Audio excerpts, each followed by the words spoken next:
کیا آپ نے کبھی ایسے شخص کو دیکھا ہے جو آسان راستہ اختیار کر سکتا تھا، پیسے کما سکتا تھا، لوگوں کو دھوکہ دے سکتا تھا، لیکن اس نے ایمانداری کو چنا؟ یہ ایک حکیم کی کہانی ہے، ایک سادہ آدمی جس کے ایک سچے فیصلے نے نہ صرف اس کی زندگی بدلی بلکہ لوگوں کے دلوں میں اس کا مقام ہمیشہ کے لیے بلند کر دیا۔ ایک چھوٹے سے قصبے میں بہت سال پہلے ایک حکیم رہا کرتا تھا۔ وہ زیادہ امیر نہ تھا، اس کا مطلب صرف ایک چھوٹا سا کمرہ تھا، لکڑی کی الماریاں، شیشے کے مرتبان، جڑی بوٹیوں سے بھرا ہوا اور فضا میں دواؤں کی خوشبو بسی ہوئی۔ ہر صبح وہ ایک سادہ لکڑی کی کرسی پر بیٹھتا، دروازے کھولتا اور مریضوں کا انتظار کرتا۔ وہ غریبوں کا علاج اکثر بغیر پیسے لیے کر دیتا۔ کبھی کبھی اسے صرف دعائیں ملتیں، کبھی ایک مسکراہٹ۔ لوگ اس کی عزت کرتے تھے، مگر وہ مشہور نہیں تھا۔ وہ ایک خاموش زندگی گزارتا، بس اتنا کماتا کہ اپنے گھر والوں کا پیٹ پال سکے۔ لیکن ایک شام کچھ ایسا ہوا جس نے اس کی ایمانداری کو ایسے آزمایا جیسا اس نے کبھی سوچا بھی نہ تھا۔ شہر کا ایک دولت مند تاجر اس کے کلینک پر آیا۔ اس کے ساتھ نوکر بھی تھے جو بھاری بکسے اور تھیلے اٹھائے ہوئے تھے۔ تاجر کا چہرہ زرد پڑا ہوا تھا، وہ پریشان لگ رہا تھا۔ وہ بولا، حکیم صاحب، شہر کے بڑے بڑے ڈاکٹر میرا علاج نہ کر سکے۔ کسی نے آپ کا نام بتایا، کہتے ہیں آپ کی دوائیں خالص ہیں اور آپ کا دل صاف ہے، براہ کرم میرا علاج کیجیے۔ حکیم نے غور سے اس کی حالت دیکھی۔ وہ کوئی بڑی بیماری نہیں تھی، بس تھکن اور زیادہ محنت کی وجہ سے کمزوری۔ اصل میں اسے صرف آرام، اچھی خوراک اور چند سادہ جڑی بوٹیاں درکار تھیں۔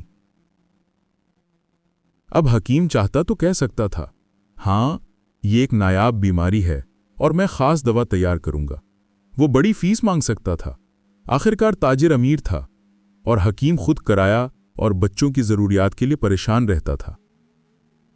ایک لمحے کو اس کی نظر تاجر کی سونے کی انگوٹھیوں پر گئی، ریشمی کپڑوں پر، اور اس نے دل میں سوچا، اگر میں بڑی رقم مانگوں تو اس کو کوئی فرق نہیں پڑے گا اور میرا گھر بھی سنور جائے گا۔ یہ اس کے دل کی سب سے بڑی آزمائش تھی۔ اس رات حکیم سو نہ سکا۔ وہ سوچتا رہا کہ کیا ایک بار جھوٹ بول دوں، کیا ایک موقع پر فائدہ اٹھا لوں۔ اس کی بیوی نے اسے بے چین دیکھا اور پوچھا، کیا ہوا؟ حکیم نے ساری بات بتا دی۔ بیوی نے اس کا ہاتھ پکڑا اور کہا، ہم غریب سہی لیکن بے ایمانی کے بھکاری نہیں۔ اگر اللہ نے ہمارا رزق لکھا ہے تو وہ ہمیں بنا جھوٹ کے بھی دے گا۔ حکیم نے آنکھیں بند کیں، دل مطمئن ہو گیا۔ اسے احساس ہوا کہ وہ صحیح راستہ جانتا ہے۔ اگلی صبح تاجر واپس آیا۔ اس بار اس کے چہرے پر رونق تھی، وہ صحت مند لگ رہا تھا۔ وہ حکیم کے سامنے کھڑا ہوا، آنکھوں میں آنسو تھے۔ آپ مجھے دھوکہ دے سکتے تھے، آپ ہزاروں روپے لے سکتے تھے، مگر آپ نے ایسا نہ کیا۔ آپ نے مجھے صحت دی، سچائی دی، عزت دی۔ پھر اس نے ایک تھیلا میز پر رکھا۔ یہ میری فیس نہیں، یہ میرا تحفہ ہے آپ کی ایمانداری کے لیے۔ حکیم حیران رہ گیا۔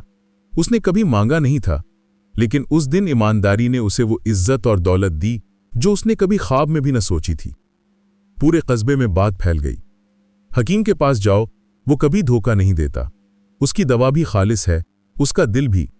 اب حکیم کا مطلب مشہور ہو گیا، مگر وجہ چالاکی نہیں تھی بلکہ اعتماد تھا۔ میرے دوستو، زندگی ہمیں روز آزماتی ہے۔ کبھی نہ کبھی ایمانداری کا امتحان ہوتا ہے۔ آسان راستہ ہمیشہ پرکشش لگتا ہے۔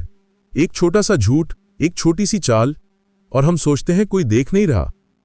لیکن یاد رکھو، لوگ آپ کی باتیں بھول جاتے ہیں، آپ کے کام بھی بھول جاتے ہیں، لیکن آپ کی ایمانداری کبھی نہیں بھولتے۔ حکیم نے لالچ کے بجائے سچائی کو چنا، اور بدلے میں اللہ نے اسے عزت، رزق اور دعائیں عطا کیں۔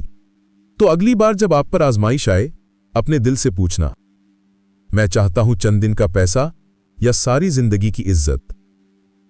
کیونکہ عزت ایک بار کھو جائے تو واپس نہیں آتی، مگر ایمانداری وہ عزت دیتی ہے جو ہمیشہ قائم رہتی ہے۔ یہ تھی کہانی حکیم کی ایمانداری کی، ایک یاد دہانی کہ اصل سکسیس دولت میں نہیں بلکہ اس اعتماد اور دعاؤں میں ہے جو ایمانداری سے کمانے والے کو ملتی ہے۔